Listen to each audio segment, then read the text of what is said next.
Ladies and gentlemen, boys and girls, to the few in attendance and the thousands listening around the world, let's get ready to gamble. My name is Tony Cavallo. As always, I'm joined by Matthew Dangles, D'Angelo Antonio, Schaefer the Sharp, Drew Schaefer Crookston, and we are the West Coast Gamblers, the only gambling show that makes you money, and a proud member of the Evergreen Podcast Network. And boys, I say we're the only show that makes you money. Dangles and I didn't really do our part. We hit some bets, but we also missed some bets. All three of us happened to hit our Brinks truck bet, and that's a couple weeks running now where we're doing well on that. But Drew, you spent last week in Vegas. You're the reason we're giving out this show a day late because you just couldn't get enough of Vegas. You had to stay one more night.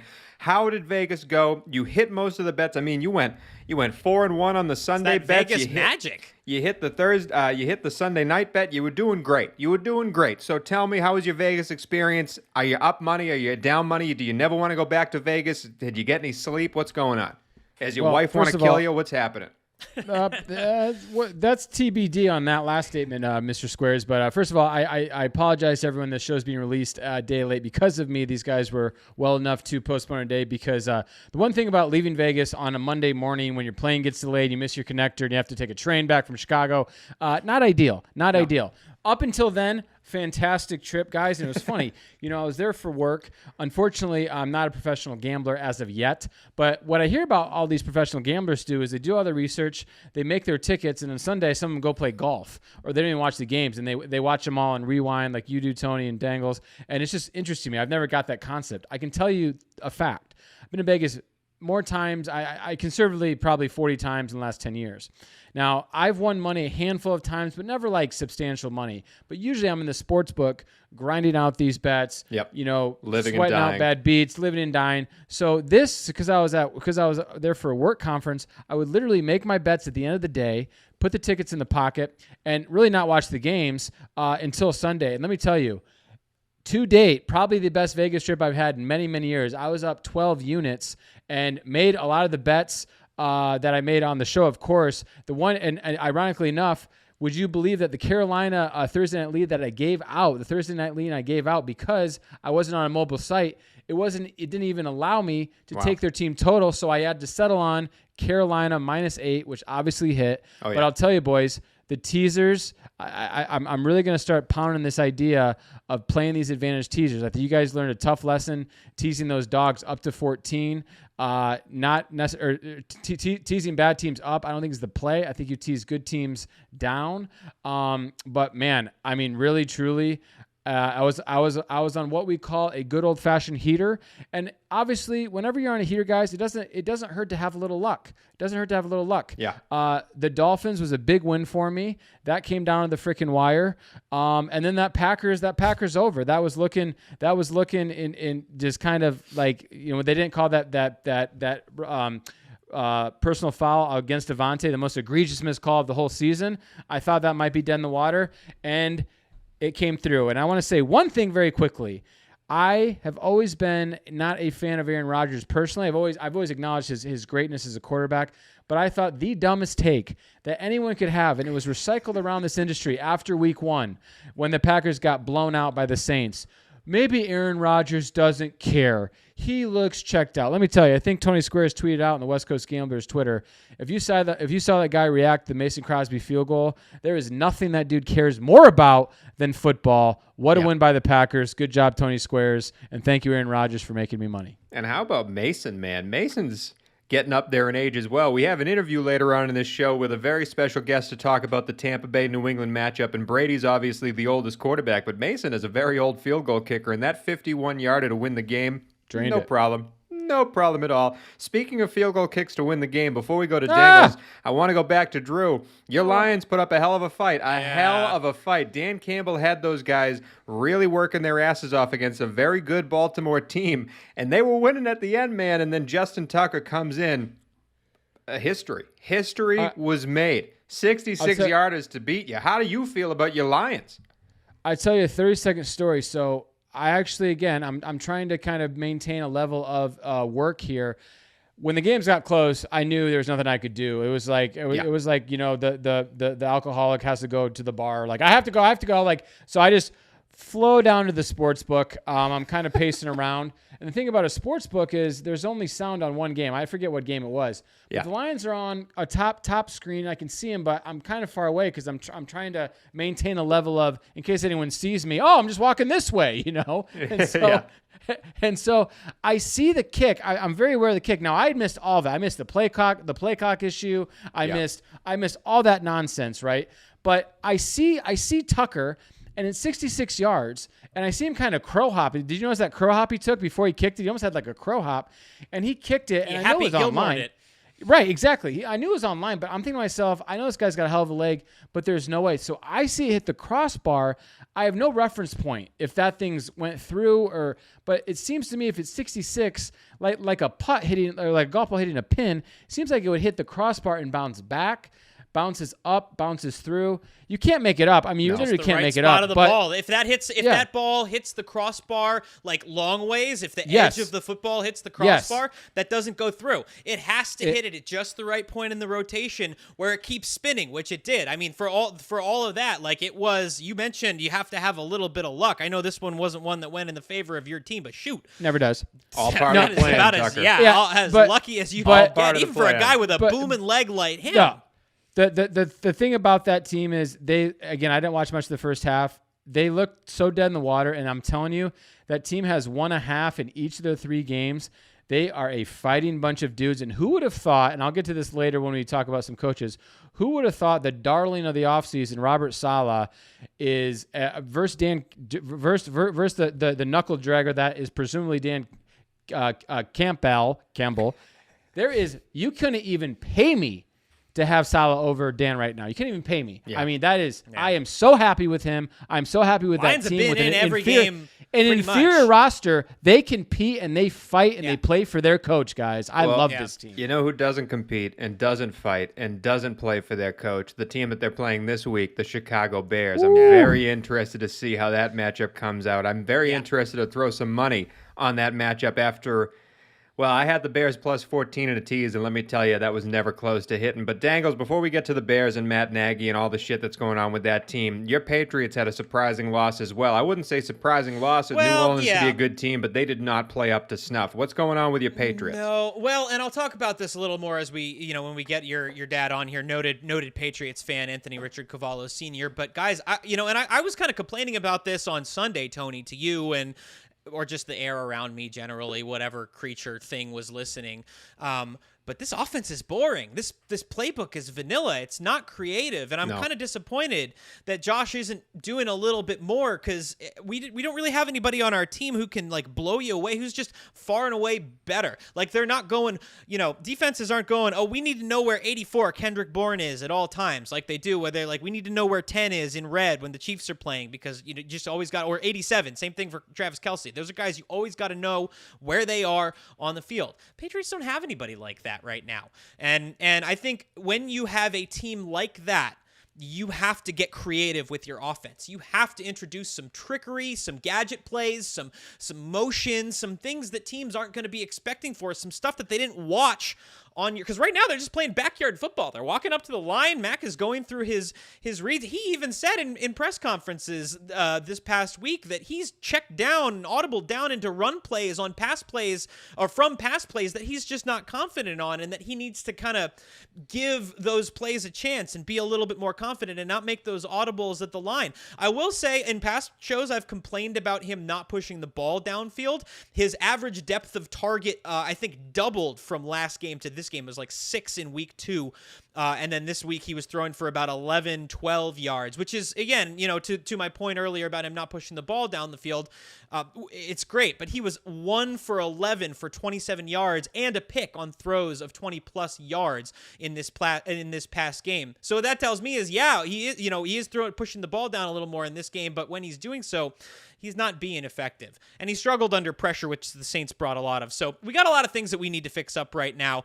The defense didn't play great against the Saints offense either. We didn't get a lot, so there's a lot of things we need to work on right now. But first and foremost, I think the offense needs to get creative because we have to score a point. You can't win if you don't score points. All of us had the Patriots over win total. All of us have a little bit of money on Mac Jones, Rookie of the Year. Right now, Jamar Chase is making a big run for Rookie of the Year, I have to say. But Drew, Your Brinks truck bet hit. All of our Brinks truck bets hit. But yours was against those Kansas City Chiefs and for the LA Chargers, who outright won that game with a very interesting couple of play calls down the stretch when it comes to timing on a clock. We saw in my Green Bay game what happens when you leave a great quarterback too much time on the clock. It didn't matter to LA, but it could have. But your bet, the Chargers hit. How are you feeling about this Charger team as Kansas City is now 1-2 at the bottom of the AFC West? AFC West is loaded, guys. Now I think we're going to learn a lot more about Vegas and Denver as the year goes on. You really can't say either of those teams have played a murderous row with a combined 6-0 record that they have right now. But listen, man, I mean, the Chargers, I'm actually going to – we might talk about this a little more on tomorrow's show on Thursday's show when potential division futures, because I have a couple teams that I'm eyeing on for division titles now that we've played 3 games. And the Chargers, you know, they might win that division. I really think if they stay healthy, that offense is just going to keep them in games. Yeah. And I think that defense is only going to get better. You know what I'm saying? It seems like that defense really hasn't in their stride yet. But I got to tell you guys, the Chiefs, I mean, until they get taxed correctly, they are a fade for me against the spread. I mean, that team has lost now almost like I think they've lost 11 out of 13 games against the spread. Their last 13, and that defense is just not that good. Defense is bad. The offense was bad against LA though. That's the thing that worried me. It's the offense that struggled. But the offense, I think, will click. But I'm thinking that game script we always talk about game scripts, right? And I really think the Chiefs, to really separate themselves, are going to have their A game on offense, which, again, they have Mahomes, they have Tyreek Hill, they have Kelsey. That's not to say that they can't be on their A game week in, week out. But I really feel it's like that team, to get significant margin, their offense is just going to have to be on. And in an NFL season, and now in a 17-game season, that's tough to do consistently. Now, Drew, you said something about divisional bets and how you can make future bets mid-season. And a bet that we like to take on this show, that we like to sprinkle a little money on, especially I like to play, even though it's devastating to families and blah, blah, blah, I get all that. But hey, we're trying to make money here. I don't care if you get fired. But first coach fired is a bet that's a little bit juicy right now. In fact, if you took 3 weeks ago Matt Nagy to be the first coach fired at plus 800, good on you, because right now he is even money to be the first coach fired after his decrepit showing with Justin Fields on the floor. I mean, I cannot believe what happened. But I asked the 2 other hosts and myself, like we do the QB list in the offseason, I asked the 3 of us to come together and make the worst 5 coaches in the NFL list to see where you might want to put some money down when it comes to first coach fired, because the rumor out there is if Chicago does not beat Detroit this week, Matt Nagy doesn't see week 5. I don't know if that's true, but that's what the rumor is out there. So it's time to place your bets if you got them. So let's see where we're going here. All 3 of us made a list, top 5 coaches, worst 5 coaches in the league. Number 5 right now, a little bit surprising list, Cliff Kingsbury. He's 3-0 right now, Drew. Both of us, me and you, had him at the 5 spot. What do you have to say about Cliff Kingsbury? Even though Arizona, Kyler Murray, the presumptive favorite at MVP right now, Cliff Kingsbury still is in your top 5 list, worst coaches out there. Yeah, well, Arizona would have ran away with that game unless Cliff Kingsbury runs out Matt Prater to try a 68-yard field goal he knows he's not going to make with the best return man in the and Jacksonville's only really asset on offense to return the classic kick 6. Guys, I know the Cardinals have been a darling, but I'm telling you, we've seen this before with the Cardinals, and I know this is going to sound like maybe like I'm too proud to say I was wrong. I like my position as the Cardinals finishing 4th in the NFC West as of today. I really do, because of Cliff Kingsbury. I do not think he can stack up intellectually against those coaches. I don't think he doesn't manage the game well, manage the clock well. So I am very comfortable putting him on my 5th worst coach in the NFL. Number 4 on this list, Dangles. You and I had him on the list. Drew didn't have him on there at all, but I want to go to Dangles on why he had Joe Judge on his list. You had Joe Judge as the 2nd worst coach in all of football. He comes in 4th on our list. He's making his veterans run suicides in training camp. 4 of them retire before the season even begins. New York Giants throwing games away against the lowly Falcons. Lowest DVOA offensively in the league right now. That team is really bad. Dangles, why do you have Joe Judge number 4? You know, I mean, I hate to knock on a former Patriots coach, especially one that helps us win 3 Super Bowls. But, I mean, this guy was given the reins to a doomed organization led by, and again, I hate to knock on a fellow Syracuse alum, a general manager who doesn't seem to have any real idea what he's doing. And, like, things aren't getting better. That offensive line isn't getting better. No. I'm not convinced this is a team that wants to play for Joe Judge. This is a team that is not winning. I mean, they are winning both because of and at the same time somehow in spite of Daniel Jones. It's really impressive. Like, he's been, there's been a lot of, is he good? Is Daniel Jones not good? Is he good? I mean, sure, he runs the ball a lot, but he's not a good passer. He's not good. He's not been developed as a good passer. Never should be a favorite. Sorry. Joe Judge doesn't seem to have a good handle on this team. He doesn't seem to have a good handle on managing the game, managing the clock. I just don't see him as a guy who has a lot of staying power in the NFL at a head coaching position, especially in a media market like New York, where you're expected to win. Number 3 on this list, the first coach we all had on our list, is the future head coach of the USC Trojans, Urban Meyer. But we've talked enough about Urban Meyer and the Jaguars. I don't want to talk about him anymore. That team stinks. Trading away C.J. Henderson, they're dumb. Number 2 on this list, Warren Sharp might hate this man more than anybody else in the nation for his unbelievably bad clock management skills. I would love to be a fly on the wall when Jerry Jones wakes up in the morning and he sees Mike McCarthy at the office. How quickly does the joy drain out of that old man when he sees Mike McCarthy? He doesn't. Jerry went on the record this week and said, "I know what he's capable of as a clock manager." And maybe Jerry's full of shit, but Jerry is a businessman. I mean, Jerry is a businessman. Mike McCarthy comes in on this list numero dos. Drew, you had him as the worst coach in the league. I absolutely have him. I'm convicted by that, and for a couple of reasons. One, Dangles, you're right. Jerry Jones likes his tube socks dressed like Mike McCarthy, and he puts a Mike McCarthy tube sock on his hand and goes like this, because this is what Mike McCarthy is to Jerry Jones. He's his little puppet. He's a sock puppet. The guy, the game has passed him by. It reminds me a lot of Jim Harbaugh for the University of Michigan. Now, I know Michigan's 4-0.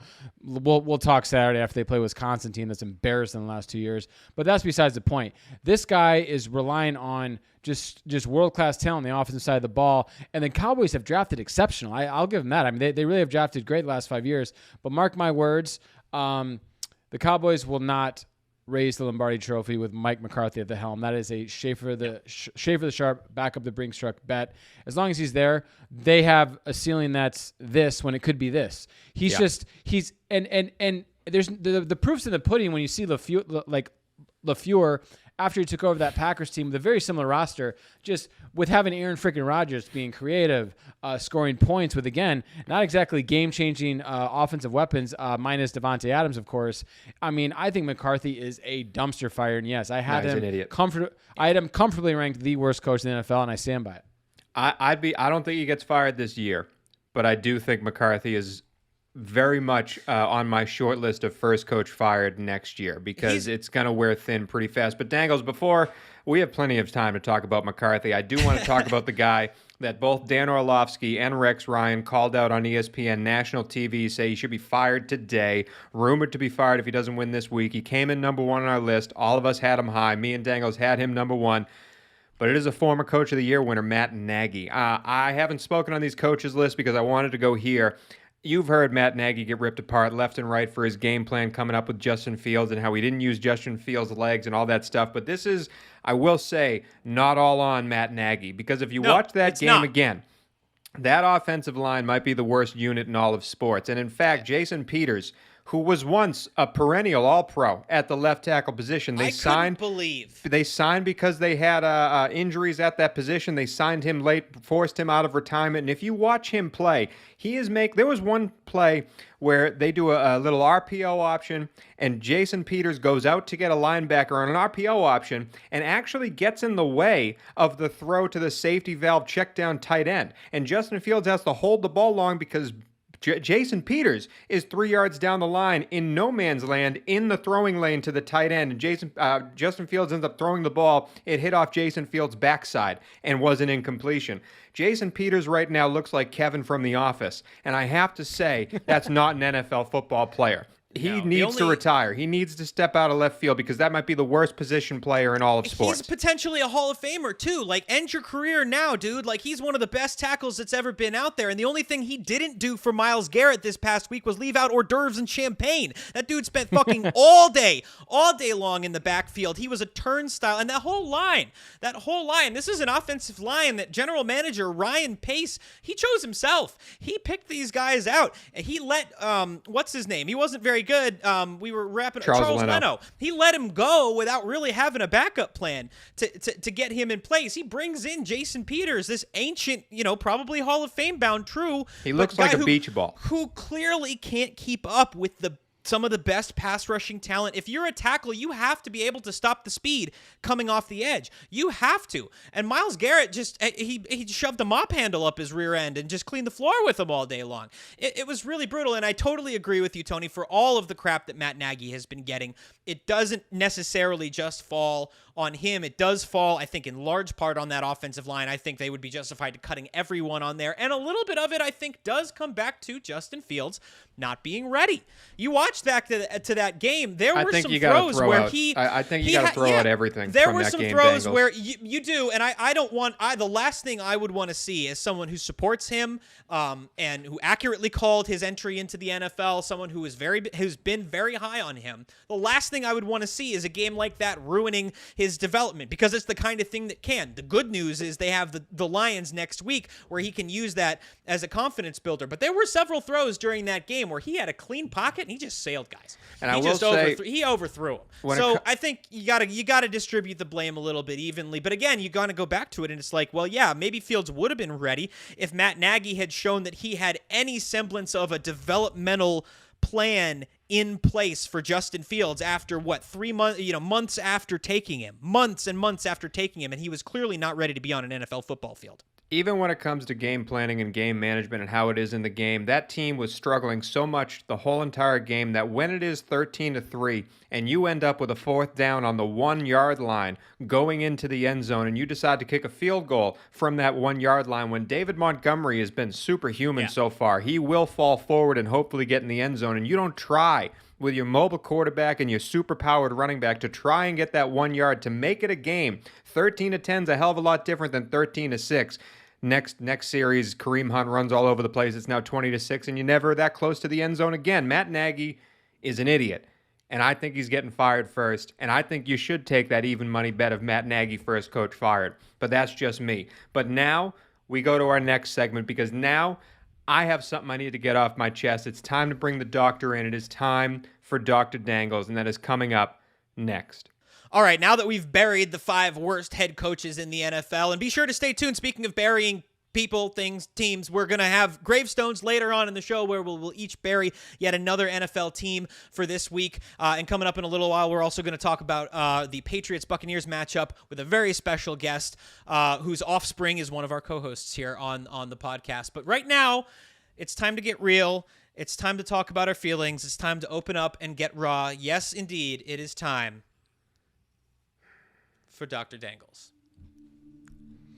Now, I remember after our last session last week that you, Tony Squares, mentioned that you felt like you had gotten kind of the short end of the stick time-wise, and I did some thinking this past week, and you're right.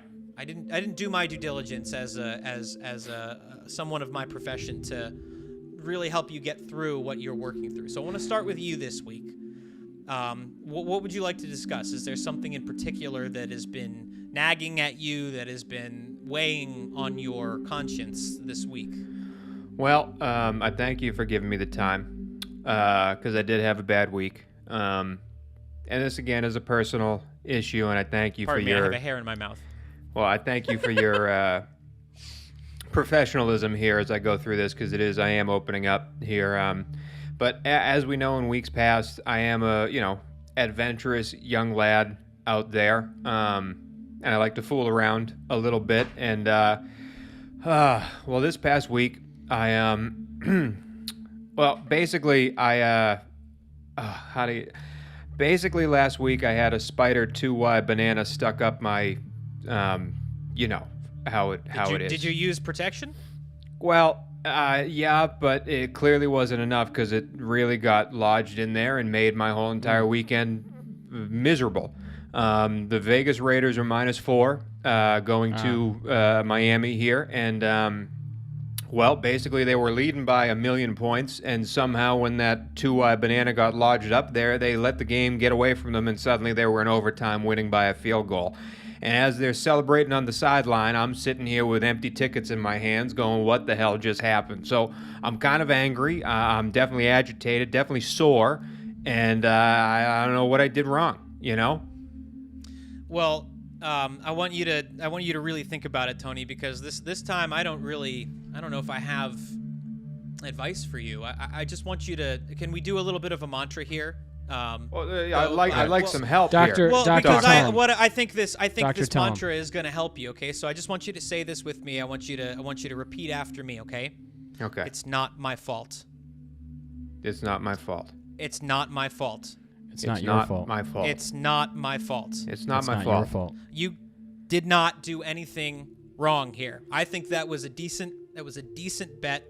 That was a decent bet to make. This was a game that had bad omens written all over it. There was a safety on a screen pass that got thrown on like a second in forever. Granted, this was by the Dolphins, but that to me in the end zone. That I haven't seen a play like that since Dan Orlovsky ran the ball out of the back of the end zone. Sorry, Brian, to bring that up. I know it's probably painful.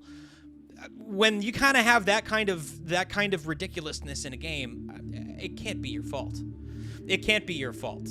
And the Raiders are such an unpredictable team. The Dolphins are such an unpredictable team. The Dolphins just got blanked 35-0 by the seemingly hapless Bills, who couldn't figure anything out. And the Raiders have somehow, despite not having a really great roster on paper, have stumbled their way to 3 straight victories. A couple of them on national television. It's not your fault. It's not your fault, and you can't blame yourself for what happened this past week. We all have bad beats. We all make good decisions and have bad outcomes sometimes, and this is a case in which you can't blame yourself. So I just want you to remember that. That's your homework for this week. Your mantra for this week is anytime you start to think about that, anytime that starts to weigh on you, I just want you to remember our session here. I want you to remember and just say to yourself out loud, it's not my fault. It's not my fault. It's not your fault. Thank you, Doctor. It's not your fault. That's great. Schaefer the Sharp, do you have anything that you wanted to bring up in this session? No, I actually went 4-1 in Circuit and Westgate, and the only bet I lost was Tom Brady in LA. So I'm good. Thank you. Great. Well, that's good because that's all the time we have for this week on Dr. Dangles. Coming up next, our interview with Anthony Richard Cavallo Sr. We'll talk to him about his tailgating at the Patriots games, being a season ticket holder for the Bucs, and how he feels about watching his favorite football player of all time make his first appearance back in New England after leaving after 20 years. It's all ahead next. I hate this segment. Ladies and gentlemen, on today's show, it's a very special guest that we have. For this man, well, this man has been watching Tom Brady since Tom Brady existed, all the way when he was drafted in the 6th round by the New England Patriots. For he is not only a season ticket Patriot holder, he is also a season ticket holder to the Tampa Bay Buccaneers, also known as the Tampa Bay Buccaneers. We searched far and wide for someone who could really dive into this matchup, the biggest matchup of the early NFL slate, and we found, well, the perfect guest in my opinion, and I might be a little biased in that. For our guest today is none other than Anthony Richard Cavallo Sr., a.k.a. Tony Squares Sr., a.k.a. my father. So please, sir, welcome to the show. Pleasure. Thank you for having me. Pleasure Tony to be on Sr. the show. Mr. Squares. I want you to know that we bumped Dan Shaughnessy for you today, so this is a big deal. Dan said yes, and then I said, well, my co-host's dad we just got to go with him. So I just want you to know what this means. I think Mr. that's a Squares. good call. Yeah. I think so can too, to be frank. Anthony Cavallo seems so formal. Is it okay if I call you just Mr. Squares? Mr. Cavallo, is that okay? You can call me all of that. You can call me Tony Senior. You can call me whatever you like, because it's my pleasure. I am here at your leisure. I appreciate it. I just want to start out real quick. When did you know? Was there a specific play in Tony's childhood when you realized he was not going to be a professional athlete? In all honesty, it's like, yeah, there was a lot of that because he was part of me, and I was not going to be that professional athlete either. So he was doomed from the start, I believe, because I know what I can and can't do, and unfortunately, he got a little bit of my genes. But no, he is gifted in so many ways, and just because he can't dunk a basketball doesn't mean he can't represent. Well, no, That's exactly. Right. I want to stop you there. You're selling yourself short because you could dunk a basketball when you were in your prime. Whoa. You were a hell of an athlete, a semi-pro football player yourself. So don't sell yourself short here. That's right. That's right. We have good genes. We have good genes, and you are everything that I expected you to be and more. Minus the athlete part. But I just want to go. We're talking about how you're the premier New England sports fan and how you know Brady through and through. And I think the proof is right behind you there on the wall. That big frame picture, the biggest one on that wall, mind you, is you shaking the hand of the man who's coming back to Gillette today. Can you go through that experience and maybe tell us how a little Photoshop went into that photo? Yeah, exactly. It was kind of fun. It was a kind of fun experience because we've been tailgating for years, and we have a pretty large group that tailgates with us. And a few years ago, when Tom Brady threw his 400th touchdown pass to Danny Amendola, he ran into the stadium, right into the end zone, and handed the football to just a fan. And that fan happened to be a close friend of mine who was part of our tailgate crew. And he brings the football back, and he's all excited. But what took place there after he hit him the football is the Patriots come up to him, a representative, and said, "Listen, here's a football. Can we have the actual football?" And he did the right thing, and he exchanged it back and forth, and they took his contact information down. And good thing that the Patriots were being as nice as they are. They got his information. They said, "Listen, what we can do for you for being a good fan is we can set up a meet and greet with Tom Brady." And he was all excited, and he said, "Can I take a few of my friends?" And me and my wife, we were part of that crew, so we had the opportunity to go meet Tom on a quick just hello photo shoot, take a couple of pictures, hear him talk to us, and it was absolutely excellent. It was something that I helped me understand and really understand the character of this young man. It wasn't something that he did because he had to do it. He was a busy guy, just come right out of a press conference, had to get whisked away to practice. But, they're trying to move things along, the Patriots handlers, and he just wanted to sit there and shoot the breeze with us and take some pictures. He wasn't in a hurry. He didn't seem like he had a place to go. He sat there and talked with us, asked us about certain things. And this photo behind me, I happened to get a couple of nice pictures with him and my wife and my friend Dave, who was the person who collected the football. Again, it showed me a little bit about his character.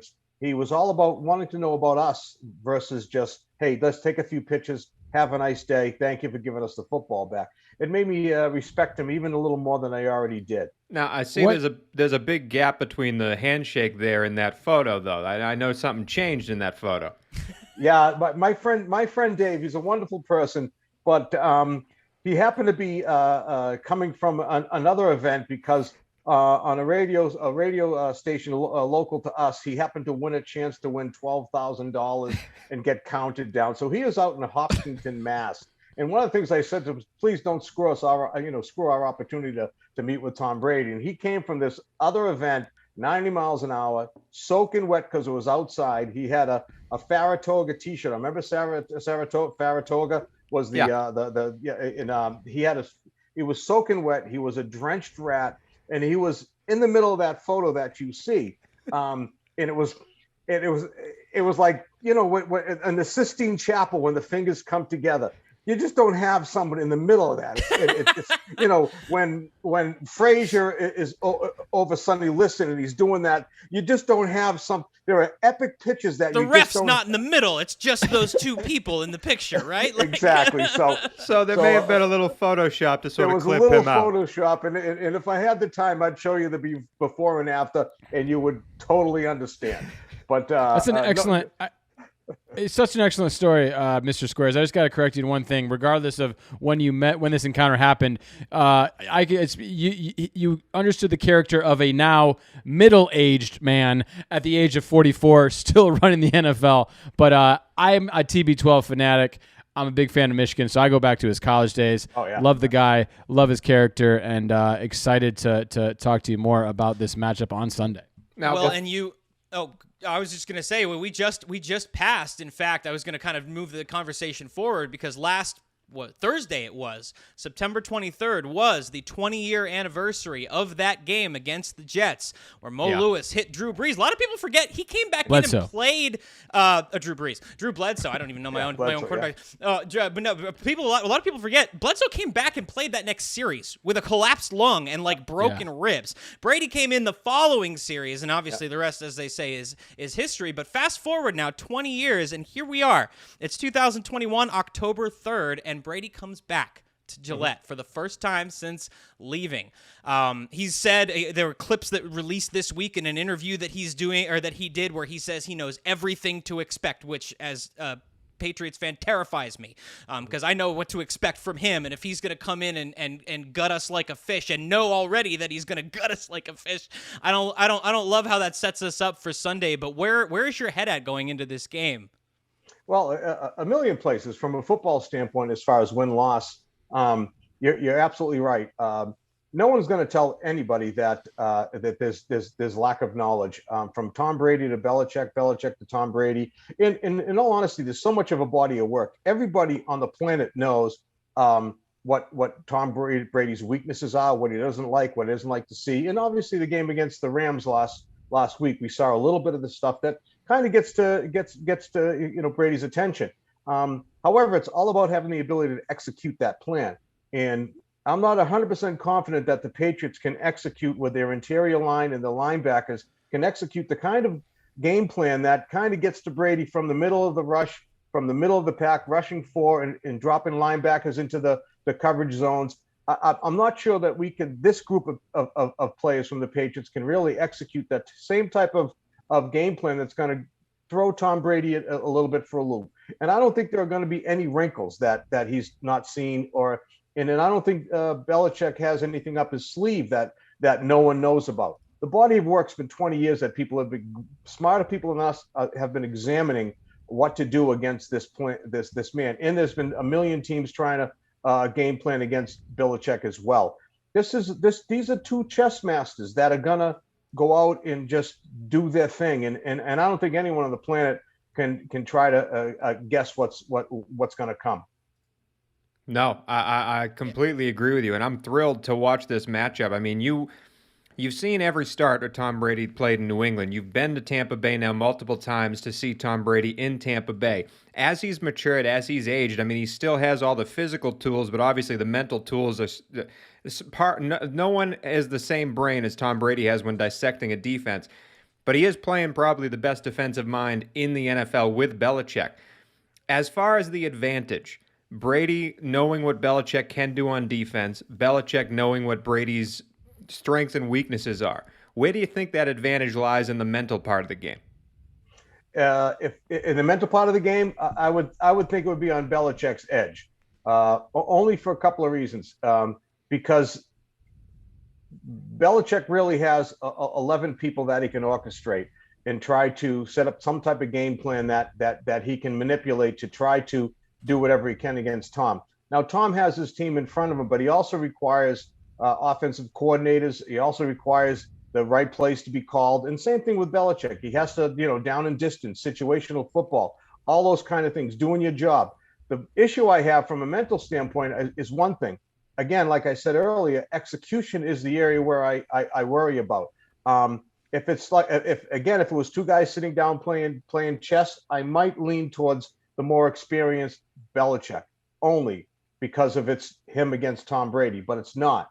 It's the 22 other guys out there, and even if we have a tremendous game plan, even if Belichick puts things in place, I just don't know if our defense is really strong enough to follow the game plan, and not only that, but execute what needs to get, and then show Tom Brady the things that may confuse him. I think he's going to see through us in some small shape of fashion that kind of concerns me. I mean, I just don't think you can. I think it would be a mistake for the Patriots to go into this game and think that the name of the game for them is beat Brady. I think the name of the game for them has to be score points.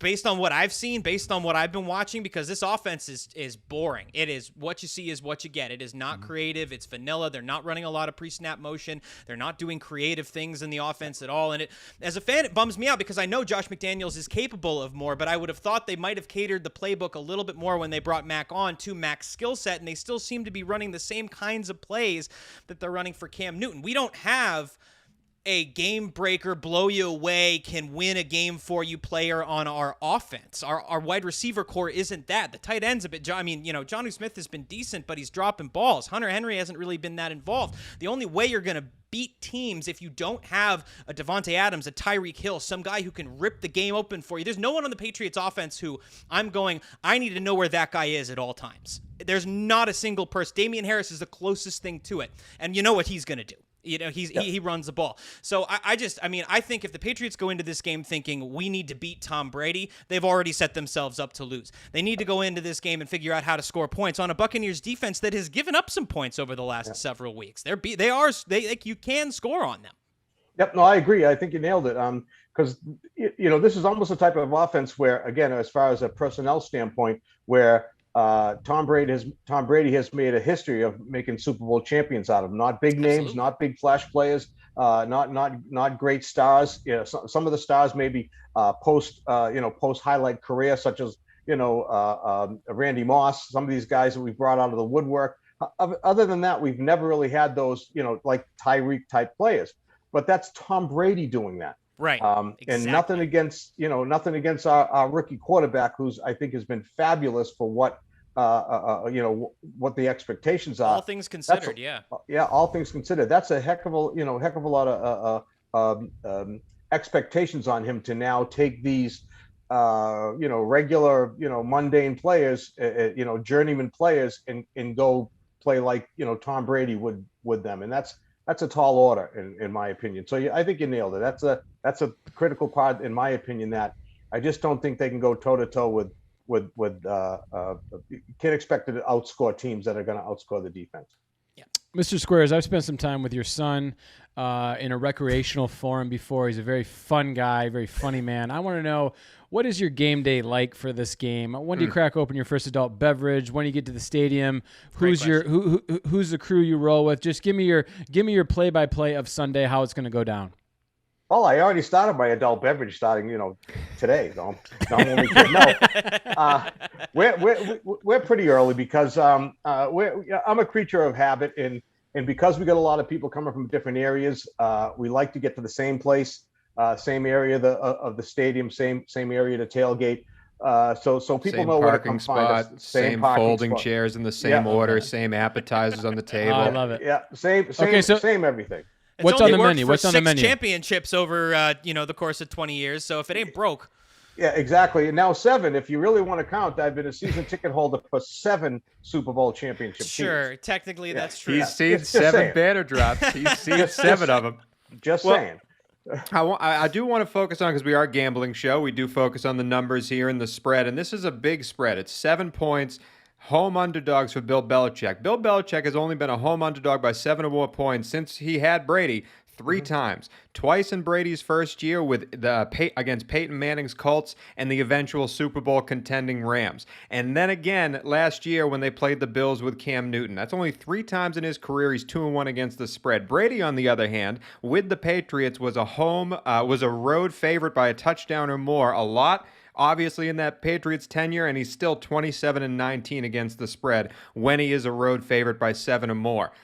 Something's got to give here. Someone has to have a losing record. It's not, Bill Belichick as a 7-point underdog is tough. That's a tough person to try and cover on. Good teams win, great teams cover. How do you see this game going? And if you have a pick, I know it's early in the week, but where would you throw your money on right now?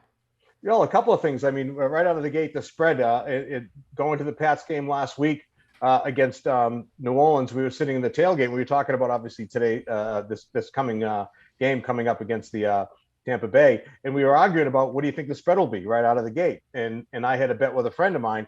I said it's going to be 7 or less. And he said it's going to be 7 or more. So we had 7 at the push, as a push. So we were kind of right, not that far off where our Mendoza line, if you will, was at 7, either higher or lower. And a couple of things, obviously, the way the past weekend, we lost and the Tampa Bay lost, and I'm not sure how much that moves the line too much, but I think 7 is actually a pretty solid number. I wasn't really surprised to see it at that. I think you're going to throw out all the statistics, throw out everything, throw out how many times, has Belichick against a past quarterback? How was he done against a Garoppolo? How was he done against a past quarterback that he's seen and work with? You got to throw that stuff out, because it's something that, you have to sit down and just try to figure out that who is going to execute the game and who is the better football team. If you take Belichick and if you take Brady out of the equation, who has the better football team? Who has the better offense, defense? Who's clicking? Who has better knowledge of the personnel this time of the season? Who's worked together, which obviously Tampa Bay has for the most part. We had a couple of guys come back on defense because they were out due to COVID last year from the Patriots standpoint. Yeah. I think you almost have to look at really who's the better football team, throwing those two masters out of the equation. I think that's the best way to look at it. That being said, obviously, I believe Tampa Bay is the better football team. I think they're better on both sides of the ball. I think their defense really hasn't clicked yet, but they get so many solid guys. The linebackers, we don't have any tight ends that are even going to beat the linebackers, let alone beat them and beat the safeties. John has the speed to, but he's not playing like he can right now. If you ever had to, now I'm not going to imply anything, but if you ever had to see, wanted to visually see a football player who threw the game because he had a bet on the other team, watch Dangles Smith's last game. Okay. Because what he did the pick was brutal. The pick, he had 4 drops, not counting the pick. He had 2 holding penalties on big key plays. If you ever want to see the poster child for how to throw a game betting on the opposite team, watch Dangles Smith. All right. Before you make any headlines, I'm going to wrap this interview before you get yourself in trouble back home. But I do want to say you're going on Sunday. I'm not implying anything. I'm just saying. Listen. If you wanted to, that's right. He just said if you wanted to. He's just giving the recipe. Right. The recipe is if you fine. wanted to, that's right. I know you're going on Sunday, and I know last year you were flying a Tampa Bay flag when they made their playoff run off the front of your house. So I have to ask, what color are you going to be wearing come Sunday? You're going to be wearing a Patriots jersey? You're going to be wearing a Buccaneers jersey? Red, white, and blue. I'll be wearing Patriots jersey. Yeah, absolutely. That's, listen, I love Tom Brady. I love what he's done for us. I love the fact that he wanted to step out and do his own thing. I support him 100%.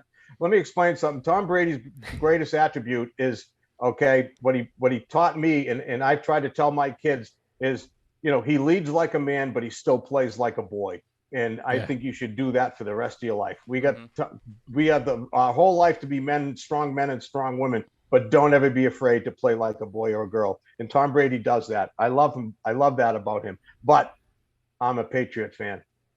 I can't wait. I can't wait for Sunday. I can't wait to talk to you before and after the game. I can't wait for the pictures sent out. I can't wait for you to hear Tom Brady come out in the cheers, and I doubt there'll be many boos. It's going to be a wonderful experience. No. I can't wait for you to see the video package they put together before he comes out, the Thank You Brady package. It's going to be awesome. They need to recheck their values, anyone who's booing Brady. But I do want to thank you, Dad, for coming on the show. Anthony Richard Cavallo Sr., Tony Squares Sr., thank you for coming on the show, and enjoy yourself on Sunday.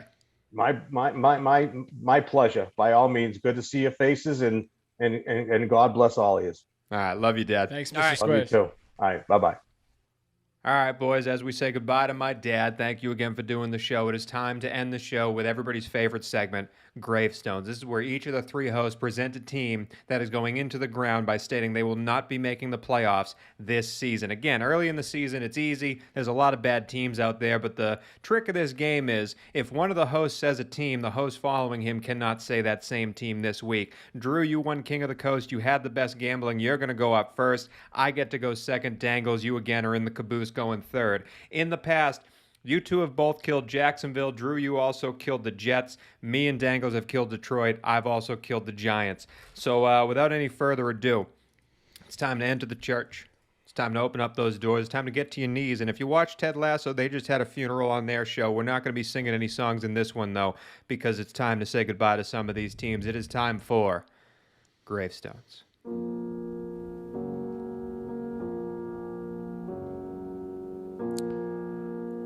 Well, boys, I know you said there'd be no songs in Gravestones, so I'll honor your request and just say something simple.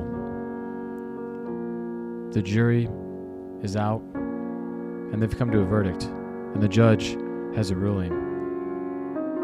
Joe Judge is not the man in the Big Apple to lead the Giants to the promised land this year. Danny Dimes is playing like Danny Pennies, and Saquon Barkley's once powerful ham hocks has been reduced to Pinocchio legs. Goodbye, G-Men. Rest in peace.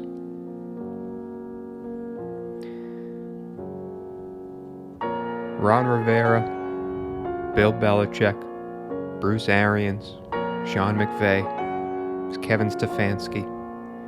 Great names have been picked year over year to win the biggest honor in the NFL, the Associated Press Coach of the Year Award. Yet sometimes, the public makes a mistake. And like the 2016 presidential election, in 2018, the public made a mistake by selecting Matt Nagy to be the Coach of the Year that year. For that man does not deserve to coach my Weymouth Wildcat High School team. And I know that that defense is prominent and dangerous, but I can fully say that the Chicago Bears, under Matt Nagy, with Andy Dalton, Nick Foles, or Justin Fields, are not making the playoffs this calendar year in the NFL. So goodbye, Chicago. I will kiss the bean and flip you off on my way to Green Bay. Rest in peace. Bear down.